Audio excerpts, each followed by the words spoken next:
की ध्वनि करता है, ओम की ध्वनि करने से कुंडलिनी जागृत हो जाती है। जी। और वो भी बहुत टाइम लगता है, बहुत टाइम लगता है। ऐसा नहीं है कि वो 10-15 दिन है, उसको कम से कम 12 साल का ब्रह्मचर्य हो, जी। तब उसकी अंदर की जो मूलाधार चक्र में पड़ी हुई शक्तियां ऊपर उठती हैं, ऊर्ध्वगामी होती हैं, हाँ जी। और धीरे धीरे आठवां चक्र में आत्मा में आती हैं। तब 12 साल के बाद कई साल तपस्या करती है, तब आत्मस्वरूप की अनुभूति होती है।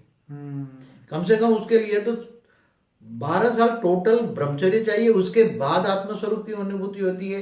और 10वें द्वार खोलते खोलते तो उसके कई टाइम लग जाता है। तो उसी टाइम उसको जन्म मरण के चक्र में उसका मृत्यु भी आ जाए, तो वो जब उपासना करती है तो यमराज भी उसको बीच में डिस्टर्ब नहीं कर सकता। एक कायदा है ऊपर में। हाँ, एक कायदा है, ये शायद कोई जानता हो ना, मैं बता दूं मैंने, मगर वो कायदा मैंने देखा है जी। कि जब कोई ब्रह्म की उपासना करता है, ओहो। जब निराकार की उपासना करता है, क्योंकि ये ब्रह्मांड का तो ये ऑलमाइटी अथॉरिटी है जी। इस ब्रह्मांड का तो ऑलमाइटी अथॉरिटी शिव है।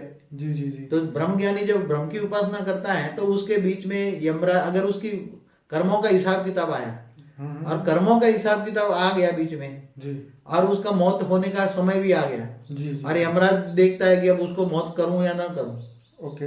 तो उसको यमराज मौत नहीं करेगा उसको। अमेजिंग बात है ये तो, हाँ? पहली बार ही सुनी है हाँ, शायद। तो शायद कहीं नहीं मिलेगी। आपने तो अभी तक कैमरा में कभी नहीं बताया। नहीं, मैंने अनुभूति की है, मगर मैंने तो इतनी चीजें अनुभूति की है कि शास्त्रों में वर्णन नहीं है उसका। जी, ये तो हम जानते हैं। हाँ। पर ये बात बहुत अमेजिंग है, आप बताइए आगे। क्योंकि देखो, एक नियम होता है। जी।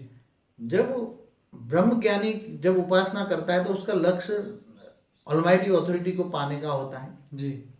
तो उसके बीच में कोई भी इंटरफियर नहीं करता, दोनों के बीच में। ओके। एक नियम है, बना हुआ है। ओके। त्याग तपस्या करने वाले अगर कोई उसको तपस्या तोड़ते हैं, जी। तो उसका बहुत बड़ा पाप चलता है। जी, इसलिए तो इंद्र भी बार बार वो तपस्या करने वालों को, कोई भी तपस्या करने वालों को बीच में उसका खंडन करता है, तपस्या का खंडन करता है। जी। तो इंद्र को भी श्राप लग जाता है। 33 कोटि देवताओं का राजा इंद्र को भी श्राप लग जाता है। जी। इसलिए किसी की भी तपस्या का भंग करने का, किसी को जब इंद्र नहीं कर सकता, तो ये तो यमराज है। यमराज को इतनी अथॉरिटी नहीं है, वो वापस चला जाता है। वहां से ऊपर से देखेगा ना यमराज, यमपुरी से, बराबर, कि भाई ये तो ब्रह्म की तपस्या करता है, तो उसको कोई नहीं ले सकता। आप बाकी उपासना करने वालों को ले जाएगा। ओके। चाहे कहे तुम देवी देवताओं की उपासना करो, तो बीच में ही तुम्हारी आत्मा उठा के पकड़ के ले जाएगा वो। तो शरीर वहीं रह जाएगा। शरीर वहीं रह जाएगा। ओके। इसलिए उसको मृत्युंजय जप करते हैं ना, जी जी तो जी। उसको भी नहीं कर सकता ना मृत्युंजय जप करने। पर आज तो बाबूजी ऐसा पॉसिबल नहीं है ना। क्यों? मतलब आज का जो जमाने में वो जो सही हृदय से करना